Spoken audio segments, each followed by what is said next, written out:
that's really a postcard of personal development. It's like we go look for what's familiar for us. And if we have a life where what's familiar is things that work well, then, we're golden. We find things that work well. Hello, and welcome to the Business of Happiness podcast. I'm your host, Dr. Tarryn MacCarthy, and today is going to be a spectacular day because we have with us a very, very special guest and author of an incredible book titled Happiness Now, A Guided Journey, which I'm so excited to talk about. We're talking to the one and only Sonia Weyers. And she has explored many numerous paths in her personal quest for meaning in her own life. And after finding peace, meaning, and joy, she's made it her life's mission to help others do the same. So she's a trained Gestalt therapist, and she's faced some fascinating experiences in her life, which really are common to all of humanity. She's cared for her parents during their final years.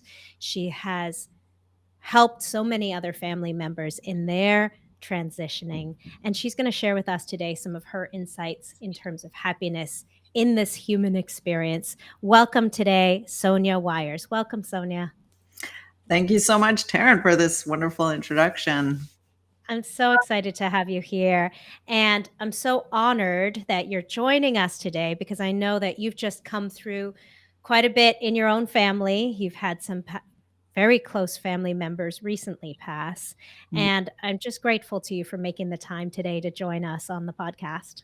It's my pleasure. Anything I can do to give a message of folks that there's more they can do for their happiness. Oftentimes people, give up or put their happiness at the bottom because they're so busy, especially those business, these mompreneurs who have got their business, their kids, the family.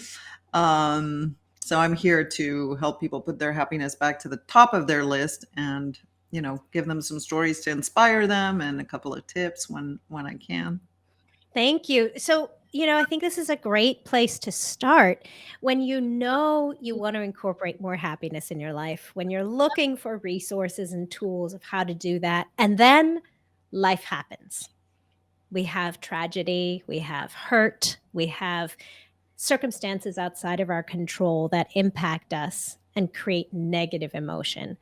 How do you help your clients? Because I know that you do this as a therapist as well. How do you help your clients reach for happiness in those really tragic, difficult moments? Well, it's not the first thing I would say is that there's no quick fix against the difficulties of having tragedy or very difficult moments in your life. So there's no snap out of it. But oftentimes people add, insult to injury, so to speak. Like with things like, oh, what's wrong with me? Or I shouldn't be feeling that way. Or I've been crying about this for long enough, or, yada, yada, yada. All the mental chatter. So, one very important thing that I go into, whether with my therapy clients or in all my personal development programs, or even in my book, is the notion of acceptance. And acceptance is often misunderstood because people think it means like, oh, you don't care. It's like, no, of course you care. Like if you lose a loved one, of course you care. But how do you be with what is, right? How can you just be with what is? And what is may be that you're sorely missing your loved one who just passed, or that you're worried sick about, whatever it is that's going on for you. That's what is. But that's it. Nothing else, right? There's no, how could she do this to me? Or how could this happen to me? Or why am I still upset about this? Or that's all stuff that we add on top. So, that's my first answer. Just simple acceptance of what is. Yeah. I mean, simple, right? The distinction between simple and easy, right? So yeah, it is simple, certainly, but sometimes it's the inner work, right? So it really depends, where people are in their own life and their own ability to handle things, but oftentimes we're conditioned, if you want, by our early life experiences or by what we've learned that we've come to take for granted in our life, and that kind of colors the lens through which we view the world, right? So it's also about unpacking those sometimes called limiting beliefs, but just the view of the world that we have that's not serving us. And I often say to people, because people berate themselves all the time for being a certain way or doing a certain thing or whatever. It's like the way we learn to be when we start our human journey is often the best that we can figure out from the situation we're in, right? Whatever your parents, whatever your family circumstances, if you're, an only child like me, or if you're the youngest of 7 and parents are too tired to take care of you, or whether, you're the oldest and you have to take care of, whatever. And you develop a way of being that's the best you can do with the situation you're handled, right? And sometimes, and that conditions the way we're in relationship with the world. And I don't know if you've seen this around you, but some people have ways of relating to the world that are no longer serving them, that are somehow the reflection of an older pattern that hasn't been, properly processed through no fault of nobody's fault. So in therapy, I see a lot of folks who are limited by their early experiences and everything that piles on top of that, including often, things shouldn't be this way. So resistance to what is. And so to say acceptance, it's easy to say. For different folks, it takes more work. And so among your listeners, there may be some for who that's, both simple and easy, and some for whom that's like, yeah, I keep hearing that acceptance and, I can't accept that, or, So give us an example with one of your clients, if you don't mind. How does this look? How does that look to have a certain belief structure from your earlier childhood experience that used to serve you in one way, but is now acting as a limiting belief in terms of your further growth and understanding? What's blocking you from acceptance? Yeah. So, when you ask me that like that, I'm thinking of a woman who's been in therapy with me for several years, on and off a little bit, but, and at the beginning, she worked for an organization that had, for lack of better words, dysfunctional leadership. And she could see clearly that this is not the way you're supposed to, or this was not the way she wanted to be managed, but she could see that there were some ways that this was dysfunctional. But she had a huge amount of anger about that. And when I suggested to her that she might want to leave that place, go find work elsewhere, if that was such a toxic place for her to work, she was completely offended that would be a failure, basically. That would be giving up. And so in her family of origin, she developed this rebellion against, the theme of unfairness was present in her family in the form of, she was good in school and she had a sister who was very good at sports. And so the parents were always present for the sisters' competitions and this and that, and looking after the sister, whereas the girl who was just good in school naturally, didn't. I mean, I don't know what the parents were thinking, right? Probably not that they loved one child more than the other. That's probably not what they were thinking. But in her mind, there was sort of this theme of unfairness. It's not fair, and she had it in her to fight against the unfairness. And then in her place of work, this dysfunctional leadership, as I've called it, it took the form of a lot of things that she viewed as unfair. And so for her to battle against the unfairness was kind of her survival mechanism to, keep fighting against that. And then she's in her place of work where she was willing to fight against the dysfunctional leadership in ways that were really not serving her, at the age of whatever, 35 that she was at that time.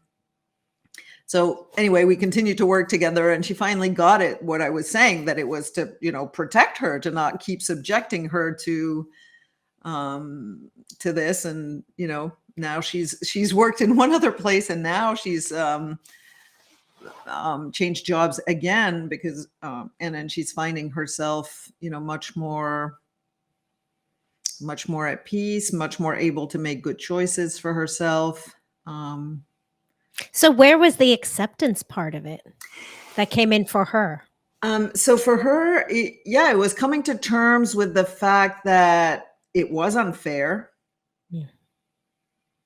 It was unfair. I struggled to find a specific example of something that was unfair, but I think, we can go with something felt unfair to her. And it was, from the out, I could validate for her. Yeah, that's unfair. But she kind of let go enough anyway to decide to leave that job, and of her need to always fight the unfairness, right? So yes, there's something unfair. The need to fight it is something that got put, on top, that this little girl felt that if she didn't fight, for her parents' attention, she might not get any. And, kids need their parents, needs their parent attention. They're gonna, well, some of them, don't fight, and then that's probably even more trouble later. But yeah, does that clarify it for you? Yeah, absolutely. Because in the acceptance, it kind of gave her some freedom to just accept what is the situation that is, and then give her some more power to make other different decisions in her life towards her own happiness. Exactly. And Mm. this example is got to do with the workplace, right? But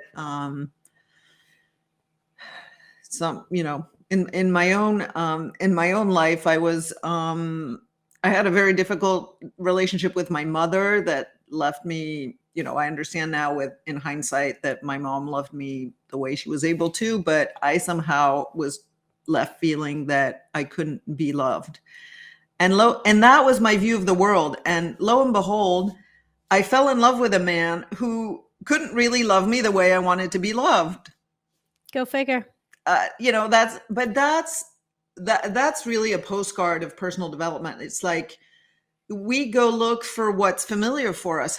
And if we have a life where what's familiar is things that work well, then, we're golden. We find things that work well. If we are familiar with things that don't work well in one way or another, right? Then often we find either what we're familiar with or some sort of opposite, which, if you think about it, is not freedom. If you look for the polar opposite. So, for myself too, like it took me like years of therapy. We had 4 kids together, a house, and finally we got divorced after 17 years of marriage. And honestly, both of us are happier now, and we have a very functional divorce. But that was like years and years and years of therapy for me to kind of come out of that and stop trying to get the love from him that he was not able to give me. So the awareness for you was accepting that he wasn't able to give you what you needed. Yeah, I mean, much like my mother, he loved me the way he was able to, and and that was just that. But that wasn't what I needed. It might sound like like a spoiled brat or something, but like it's actually that was actually something very important to me to find. Absolutely.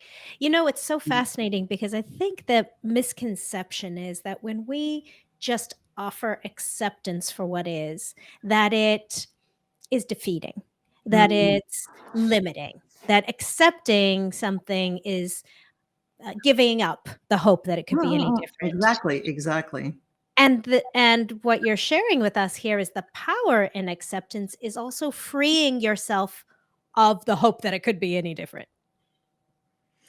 Absolutely, and acceptance. I mean, to continue on the story with my mom, right? I ended up doing in 2019. I did a TEDx talk on how forgiving my mother radically changed my life, because when I finally came to place of acceptance that she was the way she was, and it wasn't, whatever. So that yeah, I in that talk, I described the process kind of a forgiveness, and there all the impacts on my life of holding that the grudge. It's not so much the grudge, but the whole view of the world that went with that, and letting go of that, how that allowed me in particular, to really be with her at the end of her life, when she was in the throes of, Alzheimer's or some other form of dementia. I didn't necessarily have a name. But I was really able to be with her because I was no longer trying to get anything from her. Right. And in the process of that, we had some really magical moments together that would have never, ever, ever been available to me had I not gone through that journey. Right. So the rewards are really, the rewards are not to be missed. Absolutely. I think that you just touched on something that is the ultimate in acceptance, which is forgiveness of somebody who we perceive as having done us wrong or hurt Mm, us mm, in mm, some mm. way. And it's also one of those things, Sonia, that I don't know if you agree, it's so hard for us to justify forgiveness.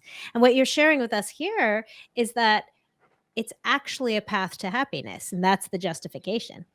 Yeah. And, I was not on a journey to forgive my mom, right? I was on a journey to prove her wrong, like to find the happiness, the love that I needed and whatever. But in a kind of, in a kind of joke of the universe, it's only actually through forgiving or letting go or accepting or whatever that I was actually able to find the love that it just kind of at some point appeared in my life, but only because I had made myself available for that. Um, How did you come to that awareness? What was it? What did it take in that journey? As you said, it wasn't your intention, but the universe showed it to you clearly. How did that happen for you? well, I mean, in my personal case, and I'm not going to suggest that this is the bullet for your Right. audience, but in my personal case, there were 15 years of therapy involved over the course of 25 to 30 years of life. So it came in different phases. What I can there's one story that comes back to me. One of my stretches of therapy, I came home one day. I'd had a therapy session that afternoon, and I had just sat on the floor and sobbed and sobbed and sobbed. In I can put words now, but at the time it wasn't so much in words, but in terms of inner understanding that somehow I had gone about it all wrong, that I'd been kind of chasing something that, in the way I was chasing it anyway, it was doomed from the start. And really a moment, I mean, a true moment of grief of, all that time and energy and insisting, right, that I thought I was going to get what I needed in this particular way. And I understood in that moment that it wasn't going to work. So, when you understand that you haven't been going about it the right way, that doesn't mean that suddenly, you're rid of your problem and everything. But that was like one important moment that I can describe like that. If you're listening to this podcast, chances are you didn't get into business to be miserable. The problem is that people feel that if their business gets busier, if they start becoming more successful, that happiness will eventually set in. But it can actually get worse. This is why I created the Business of Happiness Prosperity Coaching. In this one-on-one coaching, we look at how to redefine success on your terms and re-find the joy and the passion in your dream. Visit me at thebizofhappiness.com and become the happiest business owner you know. Interesting that you mentioned grief as acceptance. I think sometimes we're so afraid of grieving, so afraid of feeling those negative emotions that we try to bypass them. We try to skip over them, and we lose that beautiful opportunity and acceptance in that moment. Because when you're sad about something, you're acknowledging that you're sad. There's acceptance of something to be sad about. And there's that beautiful ownership of the acceptance in that moment. Yeah. I mean, but this is the learning I've had from all my years of therapy, all my inner work. And now, it takes courage. It's not an easy path. The path of personal growth is not always is not always fun and games. So sometimes it takes courage, but I always encourage anyone to muster the courage, because the rewards are really amazing. So, before we started our conversation recorded for this podcast, we were chatting a little bit, you and I, and you mentioned something that is just so perfect to mention here, and that's that emotions come out of the same faucet was your quote. And I think that's so beautiful, because we have this misconception that happiness means we're dancing and singing all day long and that we are never feeling those negative emotions. But actually, expand for us a little bit more about your analogy about the faucet and the need for the full human experience and all the emotions within it in order to find happiness. Yeah. And before I do that, I want to pick up on the way you said negative emotions, because that's the way they're called, right? Negative emotions, positive emotions, but that's really a misnomer. They're just all emotions, but they're the emotions we like to feel and the emotions we don't like to feel. That's a great point. Great point. So it's more, I prefer to use, I sometimes use it because that's how they're spoken about. So I sometimes use positive, negative too, but I like to use pleasant and unpleasant rather than positive and negative. Yeah, there's something about, our emotional, whatever, in our body, in our brain, the emotion centers are what make us feel emotions, but there's not like one center for pleasant emotions and another center for unpleasant emotions, and you could just close one up, right? If you block somehow, it's really a resistance, right? If you resist your emotions, if you kind of put a lid on them, or I don't do that so much. I don't really know how people do it, but I meet lots of people who they just don't want to feel. Or they don't want to cry, or they don't want to. But if one of your, if your listeners are doing that, I would like to invite them to think, when they do that, are they able to really feel, joy or hope or peace, to really, really feel it? Because in my experience and in what I've, read about this and heard about this, the emotions all come from the same place. And so if you want to block one emotion, well, you are necessarily at least partially blocking all other emotions, including the ones you're wanting to feel. Yeah, it's true with all our senses, isn't it? You can't just choose to only smell good smells. If you stop smelling, you lose your sense of smell to all bad smells and good smells. I think that's such a good point. And I love that you clarified that for us. It's just a judgment of emotions that we call them positive or negative. But really, there's an acceptance. We're coming back to that idea of acceptance. If we just accept emotion as emotion and not lay judgment on it. So tell us a little bit about your book, Sonia. I'm so excited to be sharing this with my audience, because Happiness Now, that's the title of your book. I think this is what we all want, right? We don't want to wait for happiness. We want to have happiness now. And so it's Happiness Now, a guided journey, right? So it's now. It's now. There's no time. There's no better time than now to start. Why, if you're not happy in the life you're living or with the way you're living your life, why waste another minute sitting there? So that's the now part.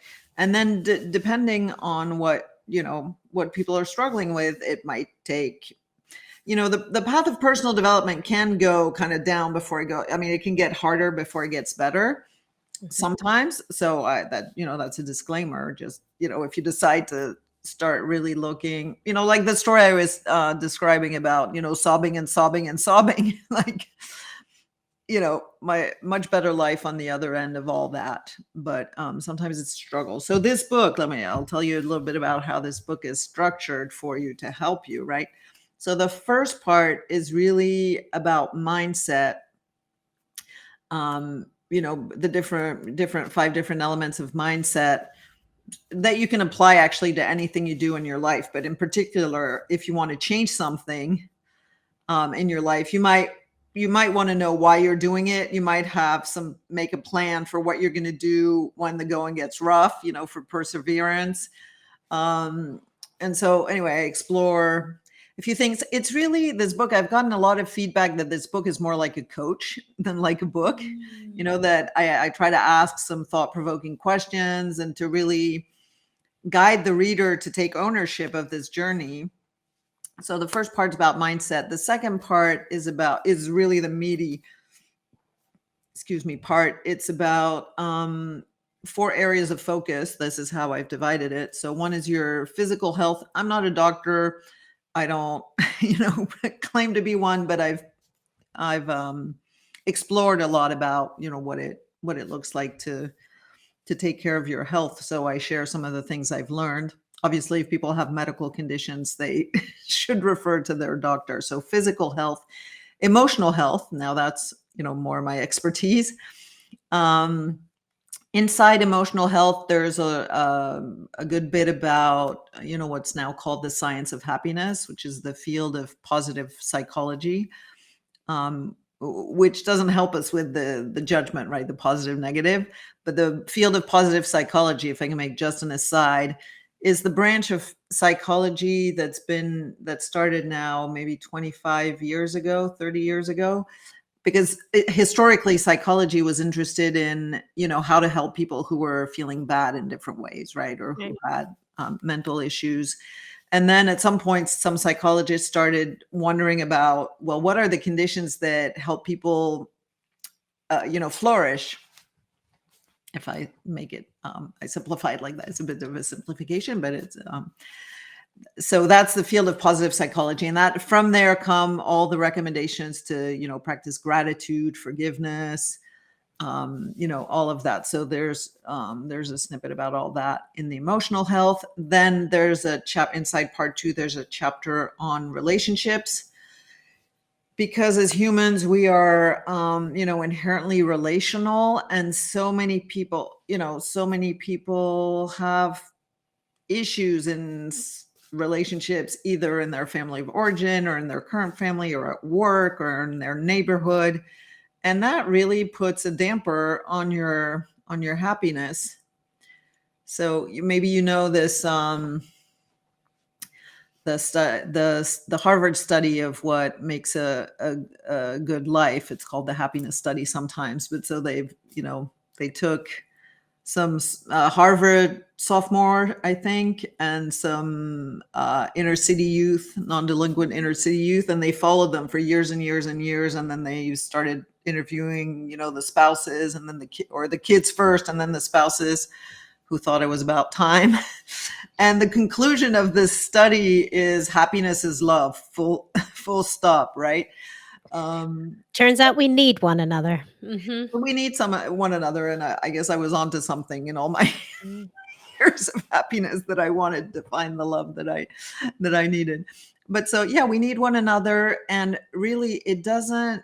So the happier elderly couples are not those that don't fight, right? They're the ones who have more interaction and who feel that they can rely on one another. Mm-hmm. It really doesn't matter. You can have conflict. You can have disagreement. Like, agreeing on everything is certainly not the only way to have a happy, fulfilling relationship. So anyway, I digress.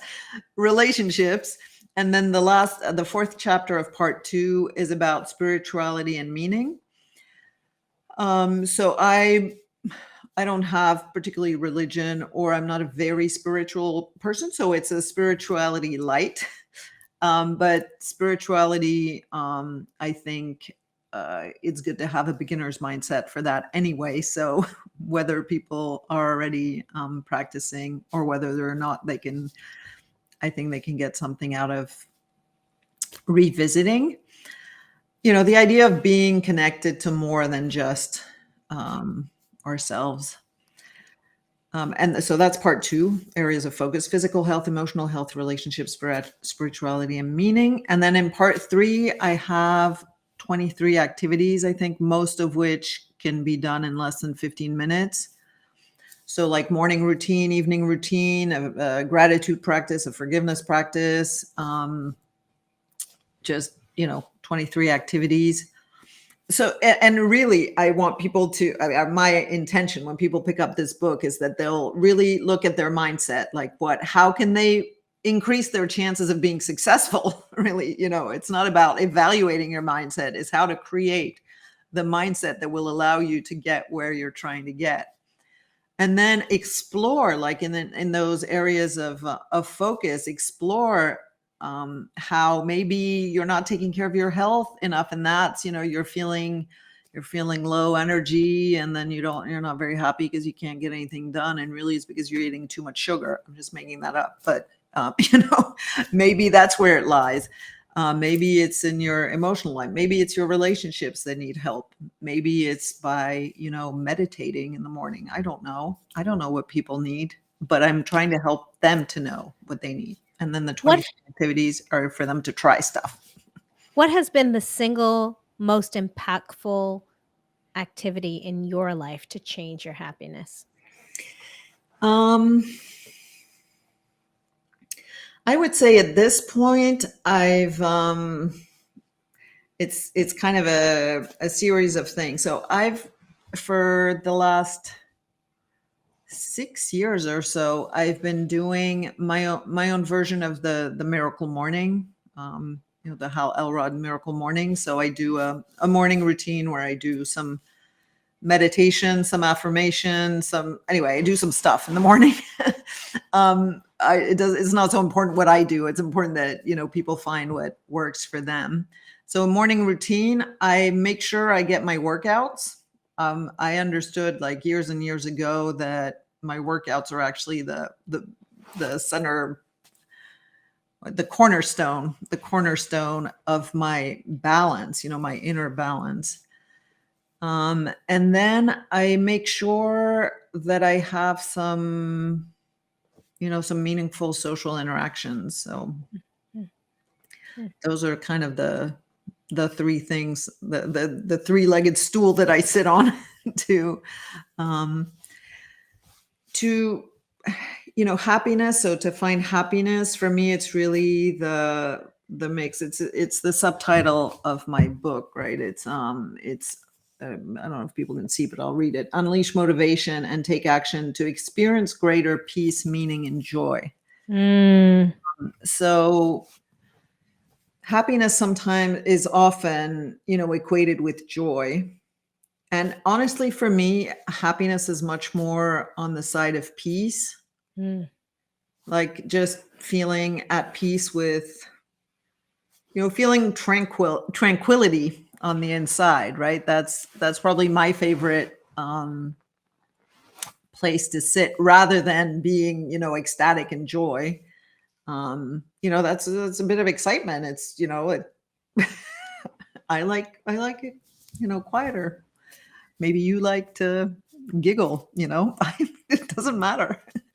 I love that you give permission for each of us to have our own definition of what that is. Oh my God. Yeah. I mean, everybody's their own person, right? I'm not going to tell you what you're supposed to like.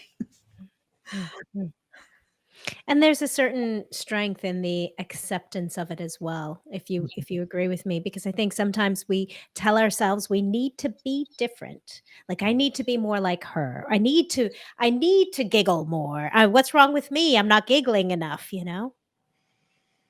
Yeah, I do. I do know. Yeah. The comparatitis or compare, the illness of trying to compare always. Yeah, that's really one of the happiness downers, to compare yourself. Well, I just want to say again, I'm so grateful to you for doing this work. I'm so excited to check out your book. And I know that you also have some really fabulous blogs and entry articles on your website. For those of my audience members who are traveling or driving right now while they're listening to this, let us know, how can we find you on the internet to find more of this incredible content? Right. So I have in the show notes, I think you're going to put I have a Facebook page, my Instagram account, I have LinkedIn. At the moment, I know that's not what you're supposed to do, but at the moment I post relatively the same thing. So whatever network you prefer to be on, you can find me on there. And then my website, I do have a blog. It's I'm not terribly regular in my blog, but there's, I've written a number of them already. So there's plenty of stuff for you to read. And then, I talked about acceptance. I actually have created a framework that has 5 pillars for your happiness, and acceptance is pillar number 4. And I like for people to start with what I call the 5 things in the way of your true happiness, that people are often not aware of. And so I have a freebie that gives you those 5 things. And then they're kind of the parallel of the 5 pillars, that, if people want to know more, there's a mini course that goes with that freebie. That's in the freebie. The access is that gives the 5 pillars, of which acceptance is one of them. So I love that. So we'll definitely put that in the show notes for anybody who's interested. Those 5 things that are interrupting you and stopping you from reaching for happiness. Awesome. Awesome. Thank you, my friend. Thank you for being here. Thank you for sharing all of this incredible insight with the world and in your book and on your website and with your courses. And thank you for sharing that with us here today. Thank you. And if I can just add one thing, there's a lot, like with COVID, and everybody's been, afraid of death, and there's a lot around end of life. And so I also have another book coming out soon about caring for my parents at the end of their lives. So I really mean happiness. When I say happiness, no matter what, I really mean it. And so I just wanted to mention that like, don't go thinking that you have something going in your life that what I'm saying doesn't apply to. What is the name of that book, Sonia? It's called The Sundown of Life. The subtitle is Overcoming the Challenges and Reaping the Rewards of Caring for My Parents during their final years. Oh. So it's not out yet, but it's coming out in the next few weeks. Well, please come back on the show, Sonia, and let us know all about that book, because I think, especially in light of recent events, we're all dealing with the scars and the impact of death. Mm-hmm. And so such an important aspect of life. And that would be so amazing for us to share your insight in terms of finding happiness despite that pain. I would love to. Wonderful. Thank you so much, Sonia. Wishing you all the best, my friend, until we speak again. And thank you so much to all of you for joining us here today on the Business of Happiness podcast.